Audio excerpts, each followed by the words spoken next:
no da. A ver si entienden. No da. Entonces, por más que vengan, no, porque vos no tenés corazón. Corazón la reconcha de tu madre.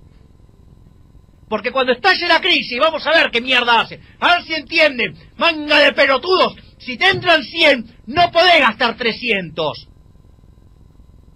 ¿Entienden ellos que dicen, no, vos no tenés corazón? La concha de tu madre no tengo corazón. Porque todos los que tienen corazón, los buenistas, viven gastando más de lo que les ingresa. Y esos son todos los desastres que padeció la economía argentina. Por eso sistemáticamente tiene déficit fiscal y termina en crisis de órdago. Entonces, digamos, esos que son tan buenos son corresponsables, ¿sí? ¿De qué? De que este país, de ser el quinto país... Muy bien. Simplemente insisto, yo no sé si, Nicolás, vos querés decir algo, porque Adrián es amigo tuyo, no sé si te querés meter en este tema. Yo me metí solo, pero me metí solo porque me parece que es, insisto, me importa un pepino lo que haga Javier de su vida, que haga lo que quiera.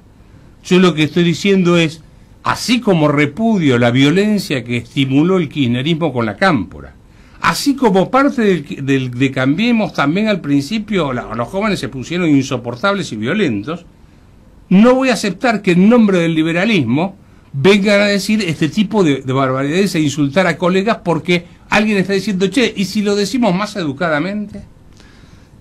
No, prefiero no echar leña al fuego, solo quiero hacer una aclaración, quizás caminando en línea delgada de lo que Adrián quiso hacer,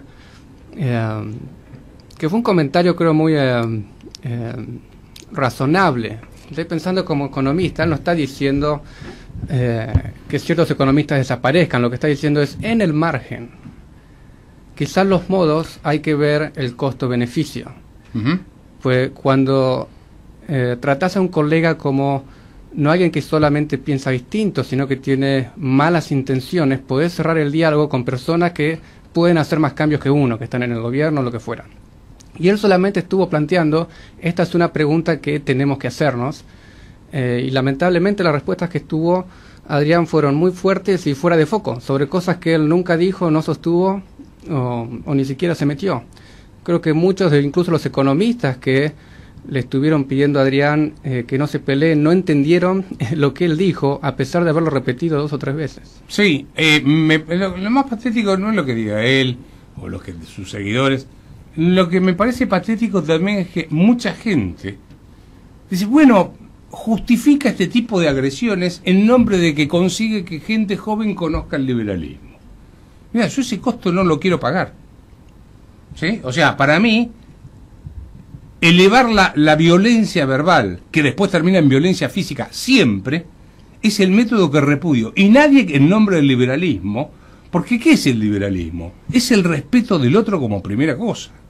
Insultar a alguien porque no te critica a vos, dice que critica la forma de comunicar determinadas cosas, insultarlo porque, y con esta barbaridad es porque está dando una opinión distinta, es muy parecido al fascismo, es nazismo puro.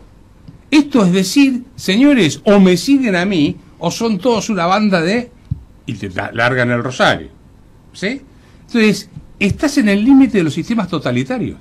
No tiene nada que ver con esto, por eso digo, no tiene nada que ver con la idea de un principio de libertad de liberalismo en el sentido más profundo de la palabra, que es una concepción más filosófica que económica el liberalismo.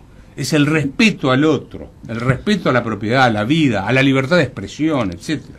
El punto es si esto no, más allá de atraer gente, quizás no en el método correcto, no generan más división.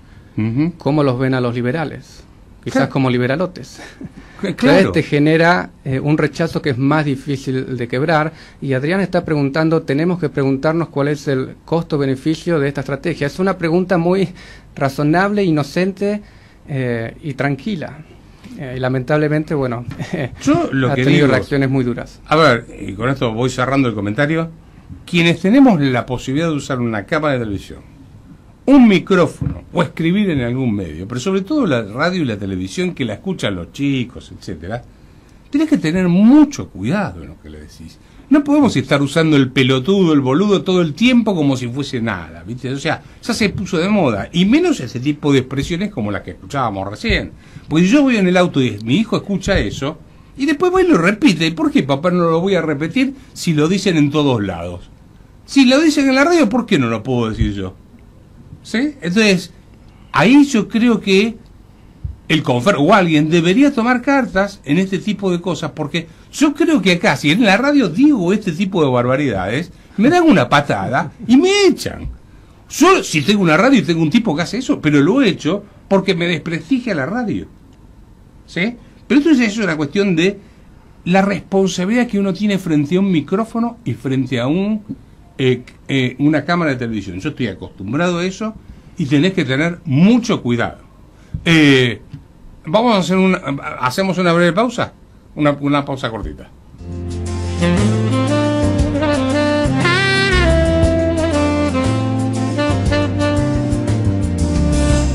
C'est si bon de partir n'importe où, bras dessus, bras dessous, en chantant deux chansons.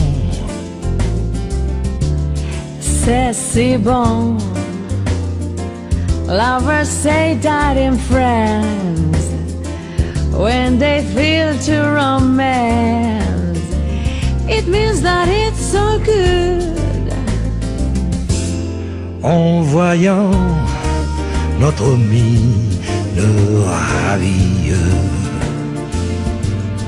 le passant. Bueno, Nico, contame de tu libro.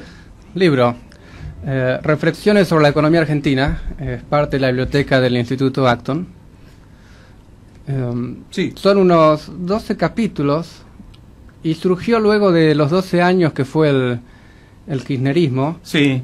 Cada capítulo es un tema que ha estado presente en la opinión pública, se ha discutido en el gobierno, los medios, etcétera, y que me pareció interesante tratar, donde un economista trata de explicar a la opinión pública en general qué es lo que pasa y por qué. Por ejemplo, ¿por qué la inflación es un fenómeno monetario? Si Argentina tiene desde que nace el Banco Central hasta hoy un promedio anual de inflación del 55%. Sí. Es una locura, no es sorpresa que Argentina no tiene un medio de cambio, pero es discutible que tenga una moneda en el sentido duro del término. Sí, sí, sí. Y así todo, se cuestiona que la inflación sea un fenómeno monetario, Argentina con tanta experiencia. Entonces tiene un capítulo, por ejemplo, sobre este tema. Tiene un capítulo, una sección, que son unos 4 capítulos, sobre por qué las instituciones son tan importantes. Y creo que esta sección es muy válida después de escuchar a los diputados en las discusiones de la reforma previsional y fiscal, que me hacía acordar cuando estaba en instrucción cívica en el colegio, sí. Y lo difícil que les sería a los diputados pasar esa materia en el colegio. Entonces, hay varios temas que más allá de que no tengan un impacto inmediato, hacen al desarrollo sostenible del país a largo plazo. ¿Por qué el déficit fiscal es importante controlarlo? Puedes tener años con déficit, pero si vivís con déficit estructural, los problemas se vuelven inevitables. No hay magia, como se dice. Hay un capítulo sobre el default, creo que fue en el 2014, si no recuerdo mal. Tuvimos varios, Varios. Tuvimos varios, donde explico qué pasó y por qué pasó, y es muy difícil, si uno lee los argumentos de las partes, el fallo de Griesa, no darle la razón a Griesa. Claro. Básicamente no podía hacer otra cosa. Y localmente estuvo el tema tratado un poco impreciso. Entonces, capítulo donde explico cada uno de los puntos, por qué la Rufo, por qué la Par y Paso, etcétera, cómo todo convergió a que Griesa no tenga otra salida que bueno, castigar a Argentina. Sí. Hablando de años de default de Argentina, este es el cuadro 17 en el libro. Si tomás los años que Argentina estuvo en default o reestructurando deuda desde su independencia, es un total de 71 años, lo cual representa el 35% de la vida del país. Si haces la misma cuenta partiendo de la Segunda Guerra Mundial, digamos, bueno, la Segunda Guerra Mundial cambia el escenario, te da que son unos 36 años, lo cual representa el 50% del tiempo. Desde la Segunda Guerra Mundial hasta hoy, Argentina estuvo o en default, o reestructurando deuda, o en alguna irregularidad. No pagando lo que debía. Así es. Y bueno, hay varios datos así. No cuentes todo el libro, que la gente lo compre. Claro, exactamente. Que es importante conocer para tener el contexto más amplio y no perdernos quizás en el día a día de lo que... Sí. Dame un minuto, vamos a volver sobre este tema, porque le pedía a Mario Ferzano, que maneja acá, tenés un micrófono por ahí, tengo. tenés ahí, Gracias. maneja la radio, y estuvo escuchando el audio. Y le pedí una opinión profesional de alguien que maneja un medio de comunicación. ¿Qué opina sobre este tipo de... los comportamientos que uno tiene que tener frente a un micrófono? Sí. Códigos de ética. Sí, yo te digo dos cosas. En primer lugar, me llama la atención de Milei, porque yo en general es un economista al que respeto, me parece un tipo que tiene posiciones fuertes habitualmente, jugadas, no siempre cálidas para el ministro de Economía de turno, el gobernante, pero o sea, tiene cosas, enfoques arriesgados y novedosos. Esto que acabo de escuchar me parece un acto de locura, digamos. Creo que dejando de lado de que no es el tipo, ni el modo, ni el tono, ni la construcción argumental que a mí me gusta escuchar en los programas de mi radio, claramente creo que además es un tipo de modo que no comunica, porque automáticamente el alarido bloquea al de enfrente. O sea, yo acabo de escuchar, lo escuché hace 5 minutos. Sí. Yo no sé qué dijo Milei, sé que estaba gritando, Claro. puteándose con alguien, ¿entendés? Entonces, Sí. digo, más allá de las malas palabras, que me parece más anecdótico, es un modo que en realidad te incomunica, te aísla. Que en realidad es el problema que hemos visto en la política en los últimos tiempos. El modo agresivo, el modo, el grito y compañía, al final del día, en vez de comunicar, te aísla. Vos podés graduar un grito cada tanto, un no sé qué, levantada de tono, Sí. pero no podés mantener un permanente tono de combate a muerte. Es una locura. Porque vos sabés que inclusive este mismo argumento yo creo que está usando Mario, es el que usa Adrián Ramier. Cambiemos el tono para llegar de otra manera a la gente. A algún lado, claro, como ¿Sí? O sea, simplemente esa es la crítica. Claro. Y la respuesta es, vos sos una bosta, te dice. Entonces decir, pero lo que yo digo es, como profesional de la economía, Sí. a mí, yo no quiero compartir con gente, o sea, no quiero que mi profesión quede manchada con este tipo de No cosas. podés tomar un debate que tenga algún tipo de tono académico o sustantivo. No con lo ese considero tono. académico. No, claro, de no lo ninguna puedo manera. considerar una persona académicamente respetable De ninguna si manera. recurre a ese tipo de vocabulario. No sé si Absoluto, yo coincido plenamente. Y coincido plenamente. por otro lado, insisto, yo creo que, te digo, hice CBN muchos años y Radio América, etcétera. Y yo sé que cuando esto se prende esa luz, Sí. tengo cierta responsabilidad, no puedo decir cualquier cosa. Eso por supuesto, eso adicionalmente. Pero imagínate que vos digas, bueno, soy un opinator suelto. Sí. Bueno, de todas maneras, a mí la sensación que me da ese tipo de tonos es como que a alguien o estás mal por algún motivo, digamos, viste, venís de un accidente. Estás de mal humor. ¿no? Sí, muy. Sí. O el tema por algún motivo te apretó un botón de esos en los que, viste, que cada tanto nos pasa a todos, tocan un cierto botón y pum, uno salta. Sí. Esto pasa también, no debería pasar, no es lo que debe pasarle un profesional, uno debería poder aislarse. Pero si no encuentro otra explicación, digamos, claramente no es un tono académico, no es un tono deseable. Más aún es un tono a erradicar de los medios de comunicación, ese tono... Vos es que de yo la vida. noto, y esto ya dejé modelado lo de Javier, es algo que estoy notando, me van a tratar de viejo, ¿sí? Pero estoy notando ese desboque en los medios de comunicación donde el boludo, el pelotudo es una cosa constante, ¿sí? Puede ser en un momento, un toque, una cosa, pero si vos escuchás lo dicho antes, yo voy en el auto con un hijo mío y escucha eso, Sí. o alguien con un chiquito de 5 o 6 años, ¿por qué el chico después no lo va a repetir? Decía, papá, si lo escuché en la radio, ¿de qué me estás diciendo? Claro, así hablamos. Así hablamos. Así hablamos. ¿Sí? Ese es un problema. En fin. Bueno, te agradezco esta contribución. Espero que no me hagas una factura A por el No, sin IVA. No, es sin IVA. No, pero Bueno. quería la opinión de alguien que Bueno, conoce de los medios. Supongo que ya habrás opinado sobre ¿Sobre qué? El cambio de la política económica. Targeting. No, todavía no Todavía llegamos. no. Ahora vamos a ir a hablar de este tema justamente. Estoy arriba y te escucho. Bárbaro, gracias, hasta luego. Muy bien. Nico, así que estuvimos 50 años en default. 50% del tiempo. de la vida del país. Desde la Segunda Guerra Mundial, Argentina estuvo en Default, reestructuración de deuda, Sí. con problemas con sus acreedores. ¿Qué otro dato? Tirá de nuevo algún otro dato para mientras conseguimos a Adrián Ravier para hablar de economía.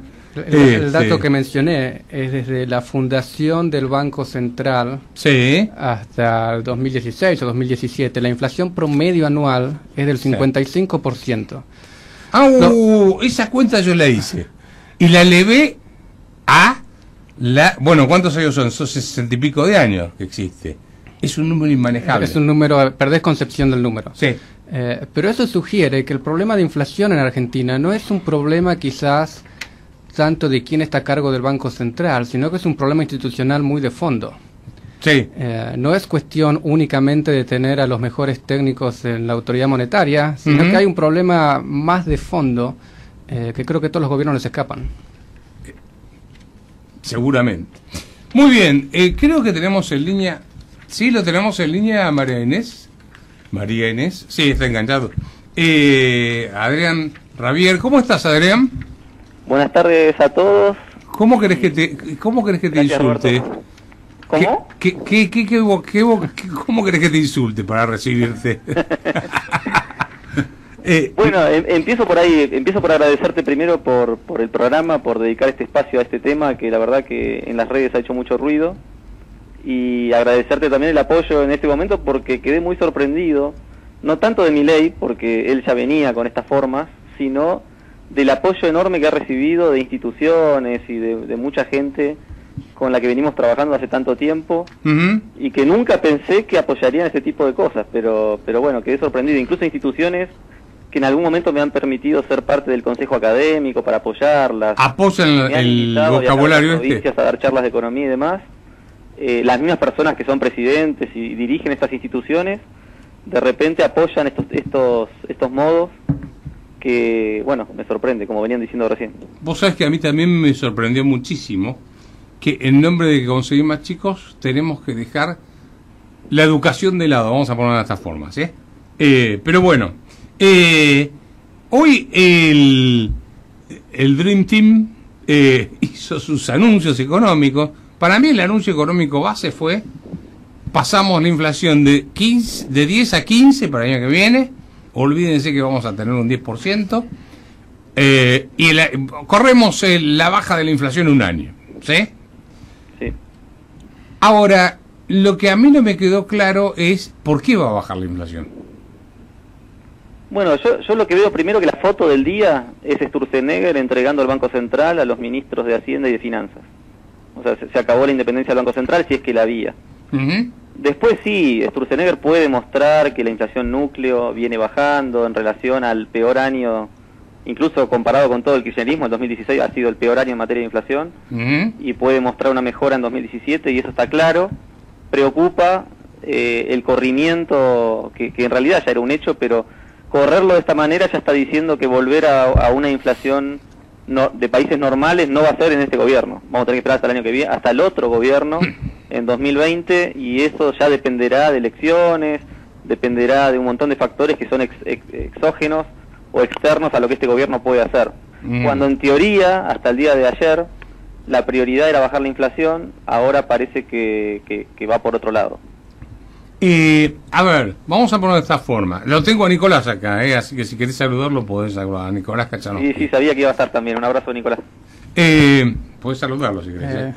No hola, está bien. prohibido, pero saludalo bien, por favor. A ver, mi punto es, ellos dicen, bueno, el déficit fiscal lo vamos a seguir bajando un punto por año, etcétera. Y entonces después estuvo el turno de Caputo, que dijo: vamos a tomar deuda en pesos, vamos a tratar de tomar más deuda en pesos que en dólares, pero bueno, vamos a tener que seguir recurriendo, y creo que eran 30.000 millones de dólares que estaba pensando para el próximo año, si mal no recuerdo, ¿sí? Ahora, si vos tomás deuda interna, haces el desplazamiento del sector privado, del mercado crediticio. Y si tomás deuda externa, la pregunta es cómo van a hacer con el tema del tipo de cambio, porque le vas a tener que volver a dar los dólares al Banco Central, el Banco Central va a tener que emitir pesos, y la inflación la vas a tener, salvo que vuelvan a la jugada de las LEVAX. Bueno, obviamente estoy totalmente de acuerdo con vos. Yo creo que la apuesta de este gobierno, y un poco lo expresaron hoy, es que la tasa de interés internacional, digamos, la enorme liquidez global que hay, te está dando tasas de interés históricamente muy bajas, y este gobierno quiere aprovecharlas. Entonces, en algún momento dijeron, hay una enorme, además del déficit fiscal, del desequilibrio fiscal, monetario y cambiario, tenemos un enorme desequilibrio en infraestructura.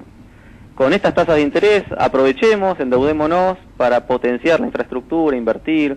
Eso además va a fomentar la demanda agregada a tono keynesiano. Y bueno, creo que la apuesta de ellos es aprovechar esa tasa de interés baja, agregando además que hay alguna baja en puntos básicos por el riesgo país que tiene la Argentina, por este cambio institucional que ha pasado en estos 2 años, entonces las tasas de interés están bajas, endeudémonos. Ahora, a 30.000 millones de dólares por año, con esta enorme entrada de dólares, vas a mantener un desequilibrio, o sea, el desequilibrio fiscal lo vas a financiar con deuda, vas a tener un desequilibrio cambiario, vas a tener un atraso cambiario, y la economía en definitiva no va a terminar de reaccionar. Generar crédito interno, generar deuda, puede ser un analgésico menor, pero la realidad es que los desequilibrios siguen estando, y la verdad que este gobierno en el que confiábamos muchos está perdiendo una oportunidad grande para hacer el cambio que hace falta desde hace tanto tiempo. Nico. Sí, 2 comentarios o unos breves comentarios cuando vi el anuncio del cambio de metas. Bueno, las metas que estaban fijadas nadie las creía, entonces no cumplía con el rol de anclar expectativas, si se quiere, y la duda que me queda ahora es si no se dio vuelta al tablero y es el mercado el que le fija al central cuáles tienen que ser las expectativas de inflación. O sea, mi miedo es que el central esté perdiendo con esta política de metas de inflación justamente el valor de esta manera de bajar la inflación. Y algunos casos históricos para que tengamos cuidado con qué puede pasar y no pasar. Los casos exitosos de metas de inflación, en la gran mayoría, son aplicaciones que suceden después de que baja la inflación. Las metas de inflación no se aplicaron para bajar la inflación, sino para mantenerla baja una vez que la inflación ya estuvo controlada en niveles bajos. Lo cual, si lo que estamos viendo es quizás que, bueno, al aplicarlo tan pronto, esta política esté perdiendo lo que necesita, y es que sea creíble. Claro, bueno, sí, dale. Es aplicado fuera de tiempo, digamos. Lo otro que se sabe de los casos históricos es que por más metas de inflación que tengas, no hay vuelta, bajar la inflación va a ser costoso. Claro. Por más creíble que seas, la credibilidad se gana cuando vas adelante y asumís los costos de solucionar el problema, en vez de estar buscando la manera de bajar la inflación sin costos. Y lo otro que el central no tiene y no se está discutiendo, y me gustaría ver cómo se discute en Argentina, ¿cuál es el costo o penalidad para las autoridades monetarias cuando erran las metas de inflación 2 o 3 años seguidos por tantos puntos? Y por autoridad monetaria me refiero a toda persona, político, funcionario que esté involucrado en metas de inflación. Si Duhovne es quien le pone las metas de inflación al central, él también tiene que ser responsable cuando las metas no se cumplen. Pues si no hay costo o penalidad por no cumplir las metas son optativas. Y así va a ser difícil tener credibilidad. Sí, a ver, yo le pondría en estos términos, no sé si coinciden conmigo. Si yo el primer año digo voy a tener una meta de inflación del 17 y termino en el 24. Después digo, el año que viene va a ser del 10 y digo, no, me equivoqué, che viejo, va a ser del 15. Cuando se sientan las partes a negociar salarios o lo que sea, dicen, che, la meta no es el 15, es, qué sé yo, para mí es el 25, o es el 20, o el 18, o lo que sea. Pero la institución pierde la credibilidad de poder fijar una pauta que es en lo que está en la idea de ellos, ¿no? fija una pauta de inflación para negociar precios en la economía. ¿Vos cómo lo ves, Adrián? No, sí, podemos sumar además que en realidad el 15% ya sabemos que se va a incumplir y que en realidad es una forma de decirle a los gremios el ajuste del año que viene va a ser 15%, la inflación real va a ser 17-18%, y en definitiva va a haber un ajuste en términos reales del gasto público, que es un poco el ajuste que no se quiere hacer en términos nominales, se hace en términos reales vía inflación. Y estirar un poco los plazos de inflación te permiten también bajar el gasto real en términos reales. Esa es un poco la intención, y es un poco entrar en el juego de la política al que están sometidos todos los gobiernos, especialmente cuando están en este tipo de contextos inflacionarios. El presupuesto tenía ya una inflación del 15%, es decir, el gobierno ya no creía en sus propias metas. Claro. Mi pregunta es, si arrasa las metas por 5 o 7 puntos, ¿a quién le rendió explicaciones? No es una analogía directa, pero si estás a cargo de una empresa, sos el CEO y tenés pérdidas, a alguien rendís explicaciones. Y acá le vas a tener que rendir cuenta a la gente, al votante o a nadie, qué sé yo, no sé. Bueno, habrá que pensarlo. Hay países que lo hacen. Me interesaría ver que en Argentina se discuta eso. Sí. Adrián. Hay un caso histórico que a Macri le gusta mucho y al PRO en general, que es el de Frondizi. Obviamente, Roberto, lo conoces mucho mejor que nosotros. Sí, yo era chico en esa época. Pará. No empecemos con las agresiones porque te mando al otro. Yo era chico en esa época. Bueno, no lo decía por eso, lo decía por la política económica del Alzogaray, que en un contexto en el que Frigerio planteaba una política económica a la rueda diferente, más de tono keynesiana. Sí. Yo, digamos, tengo esta hipótesis que planteé en algún artículo que salió en El Cronista, de que el condimento de Alzogaray de reducir el gasto público, de apuntar al déficit fiscal para bajar la inflación, fue lo que permitió bajarla en serio y fue la base de un crecimiento económico a tasas del 8% en 2 o 3 años seguidos después de estas reformas que fueron las de pasar el invierno, la frase famosa de Alzogaray. Sí. Que me parece que acá está faltando un Alzogaray. No sé si es un Roberto Kachanowski, un Nicolás Kachanowski. Sí, falta, a ver, yo creo que... Un condimento que apunte al problema base, digamos, y no tanto al maquillaje que permita mostrar mejores resultados en el corto plazo. Nico. Sí, Adrián me hizo acordar a un punto que está en el libro, uno de los capítulos. Se puede bajar el gasto sin hacer colapsar la economía, ¿sí? Un gran tema acá en Argentina. Y se puede, y hay casos históricos, y uno de los que menciono es Estados Unidos, después de la Segunda Guerra, hace bajar el gasto público del 50% del PBI al 20% en nada más que 3 años. Buena parte del gasto ahí era bélico. Sí, y acá se lo de ajuste.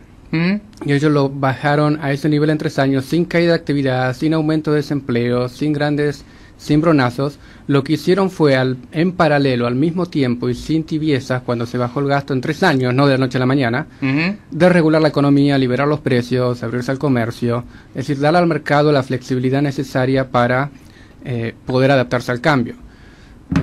Por lo tanto, se puede, pero hay que tener lo que varias veces dijimos, que no está claro que Cambiemos tengas un plan integral de cómo afrontar el cuadro económico que tiene Argentina. Yo creo que no lo tiene. Y y ellos creen que no les hace falta. Ahora, hay otro punto que me preocupa. A ver qué opinan ustedes. Porque acá parte de la estabilidad cambiaria, estabilidad, digamos, artificial, pero estabilidad al fin, fue consecuencia de que el Banco Central ofreciese ese arbitraje tasa versus dólar. ¿Estamos de acuerdo?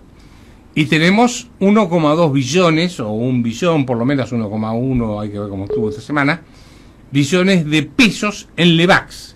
Gente que dijo, vendo dólares, compro Lebacs y me gano el 28%, el 26%, lo que fuese cada uno de los promedios. Depende de cuándo entrabas. Si vos vas a bajar la tasa de interés para reactivar la economía, el tipo va a salir a comprar dólares probablemente, dar vuelta a la posición. Y eso yo no sé si lo podés manejar también desde el Banco Central. ¿Cómo lo manejás? ¿Adrián? Bueno, hoy mismo creo que vimos algo de este efecto. Ayer el dólar subía, parecía que paraba, y hoy pegó otro salto más, producto creo de los anuncios que se venían diciendo. La tasa en pesos va a bajar. Si le bajás el premio, muchos ahorristas van a dejar de buscar activos en pesos y van a ir a buscar el dólar. Sí. Con lo cual la mayor demanda te va a aumentar el dólar, especialmente en un momento del año en el que generalmente, naturalmente, hay mucha demanda para turismo y otras cosas que hacen que el dólar suba. Ahora, esa suba del dólar no me preocupa tanto, porque la realidad es que hay un atraso cambiario importante y estarías ayudando a normalizar un poquito más, digamos, algo, un mercado que también está muy atrasado, que es el del dólar. Sí, pero el tema es que no se te desborde. Los dólares de la deuda, los 30.000 millones de dólares, se vuelven igual que en el mercado, el tipo de cambio se va a estancar o incluso va a volver a bajar. Pero a ver, al atraso cambiario anterior. Acá hay un punto que es importante, porque en rigor, cuando el Tesoro se endeuda, no vende los dólares en el mercado. No pasan por el mercado, se los da al central y el central emite pesos, ¿estamos de acuerdo? Sí. De manera que ahí no afecta el tipo de cambio. Lo afecta directamente la tasa de inflación remanente de los pesos que quedan en el mercado y la gente no quiere, ¿estamos de acuerdo? Bien. Ahora, mi punto es, vos me decís, bueno, ojo porque tenemos reservas, sí, pero vos tenés un activo que son reservas, pero el otro lado son pasivos que son los pesos en circulación para el común de la gente, o sea, para los economistas es la base monetaria, ¿no? Pero es lo que tiene que responder el Banco Central por eso, por los pesos en circulación, más todas las deudas, el LEVAX que tiene, que son o sea, las LEVAX son más que los pesos en circulación. Sumás las dos cosas y te da como 2 billones de pesos. Las reservas deben estar propias, porque hay que restarle los 15.000 o 13.000 millones de dólares que hay de encajes del blanqueo, ¿sí? Que no son del Banco Central. Deben estar de 30 y pico de mil millones. 40.000 en el mejor de los casos. Dividí los 2 billones de pesos por los 40.000 millones de dólares de reservas y el numerito en el cual vos dominás el mercado se te va muy arriba. Bueno, lo cual muestra que hay atraso cambiario, en definitiva. Sí, a ver, no, digamos, no, lo que digo es, porque muchos te dicen, el Banco Central tiene poder de fuego para dominar la situación. Y lo que digo es, guarda, porque no tenés solo pesos en circulación, tenés LEVAX en circulación. Bueno, a diferencia de la convertibilidad del 2001 y demás, la herramienta que tiene el Banco Central hoy que no tenía en aquel momento es que si realmente la caída de reservas es tan grave, hoy podés decir, subo el tipo de cambio.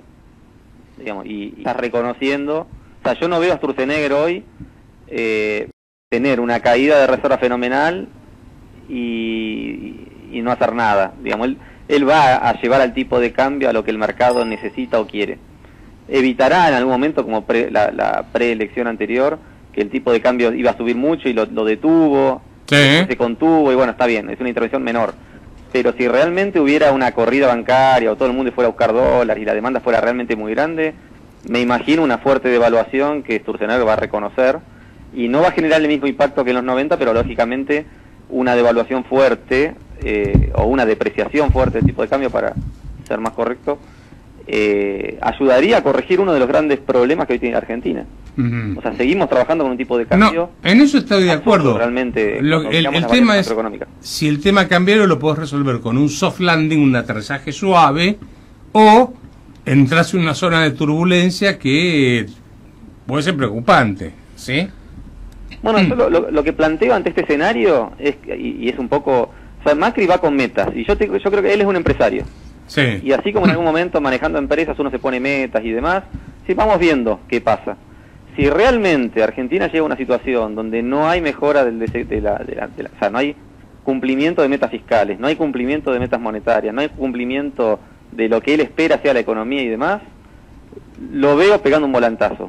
Y yendo un poco más a lo que nosotros esperamos, es decir, un tipo de cambio más alto, propio de un mercado que tiene menos dólares de los que dice tener, o sea, el Banco Central, y un cambio en el buen sentido de hacer las correcciones fiscales y monetarias que hagan falta para que la economía tome el rumbo que tiene que tomar. Hoy, un poco por el blanqueo, un poco porque la actividad económica mejoró, un poco porque el resultado electoral acompañó, un poco porque las 33 de las 36 variables del monitor económico que mira el gobierno le están dando a favor. Macri está relativamente tranquilo y no pega el volantazo, pero me parece que si todo este escenario se vuelve un poco más negativo y se necesita el volantazo, él lo va a dar, porque lo veo con ese liderazgo para que en algún momento eso tenga que pasar. Por eso hago el paralelismo con aquel Alzogaray. Cuando hizo falta y llegó el momento de de decir que el problema era fiscal, llegó el ministro que hacía falta. Hoy Duhovne no es ese ministro. No. Y me parece que esa persona tiene que aparecer. Y bueno, no sé si será un retorno de Melconian, que es quien plantea hoy este cambio que lo alejó justamente del gobierno por estar planteando algo diferente a lo que el gobierno está haciendo. Sí. Pero yo creo que llegado el momento, digamos, quizás soy demasiado optimista, creo que llegado el momento ese cambio va a ocurrir. Estimado, ¿vos querés aportar algo más? Un punto nomás. Coincido con lo que están diciendo. Las reservas que suben en el Banco Central no es porque vengan inversiones al país, es por emisión de deuda del Tesoro. Exacto. Entonces, en principio, y también los plazos son distintos, esas reservas hay que usarlas para pagar los bonos del Tesoro. O sea que si las usás para mantener el tipo de cambio, tenés un problema de solvencia, que no sé qué tan grave puede ser. Pero es un trade-off que no sé si el Banco Central está teniendo en cuenta. Los veo muy tranquilos con decir suben las reservas, sin que importe por qué suben las reservas. Sí, o sea, en realidad suben las reservas y tenés un pasivo, el Tesoro tendrá que generar el superávit fiscal necesario para pagar esa deuda, o bien lograr que indefinidamente te renueven la deuda, que es indefinidamente no existe. Exactamente. Bueno, Adrián, no te robamos más tiempo, te agradezco que nos hayas atendido, fue un gusto hablar contigo y te mando un fuerte abrazo. Muchas gracias a todos y abrazo para cada uno. Gracias.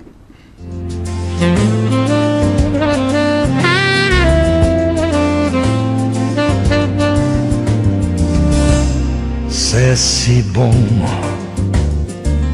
de partir n'importe où, bras dessus, bras dessous, en chantant deux chansons. C'est si bon.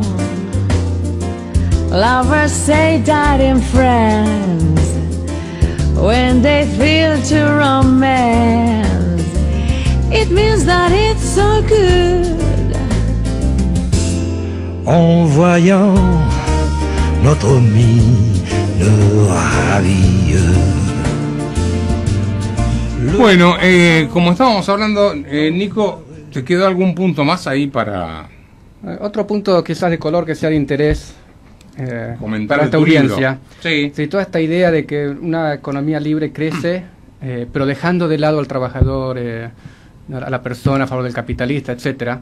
Si vos agrupás a los países del mundo de más a menos libres y te fijás qué porcentaje del ingreso del país va al factor capital y qué porcentaje va al factor trabajo, en los países más libres el mayor porcentaje de ingreso va al factor trabajo, no al factor capital. Por lo tanto, si queremos ayudar a los trabajadores, bueno, necesitamos economías más libres y ver qué están haciendo, porque la mayor parte del ingreso va al factor trabajo, no al factor capital. Yo diría que claramente, a ver, lo que necesita Argentina son inversiones en términos de hundir inversiones en una fábrica, un hotel, lo que sea, ¿sí? Software, lo que sea. Y eso se logra no solamente bajando la tasa de inflación. Tenés que dar seguridad jurídica, tenés que ser competitivo desde el punto de vista impositivo, tenés que ofrecer una legislación laboral que el tipo realmente crea que valga la pena invertir. Entonces, hay un largo trayecto. Me parece que la salida más rápida que hubiese tenido Argentina en el corto plazo no era frenar tanto el tipo de cambio como hicieron al principio y dejar que el sector externo actuara como máquina, o sea, el primer motor que iba a mover la economía, ¿sí? Vos sabías que el consumo no lo ibas a poder usar porque ya lo usaste durante toda la era acá y no tenías más margen para eso. Estabas en esta inflación. No podés usar consumo. No podías usar consumo. Entonces te queda inversión o te queda exportación para mover la economía. ¿Estamos de acuerdo? Como la inversión te lleva su tiempo, tenías que apostar.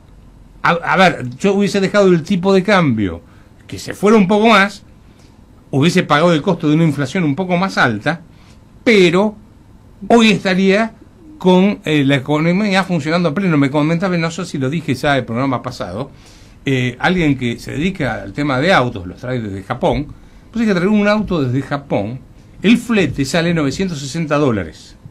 Llevar ese mismo auto desde Buenos Aires hasta Salta sale $1.000. ¿Sí? O sea, vos traes un barco desde Japón, un auto en un barco que haces no sé cuántos kilómetros son de Japón para acá, y eso te sale $960. Llevarlo de acá hasta Salta, que serán, ¿cuántos kilómetros sean? 2.000, 1.500, 1.500 kilómetros, no sé, una cosa por el estilo, 2.000, como mucho, no creo que llegue a 2.000.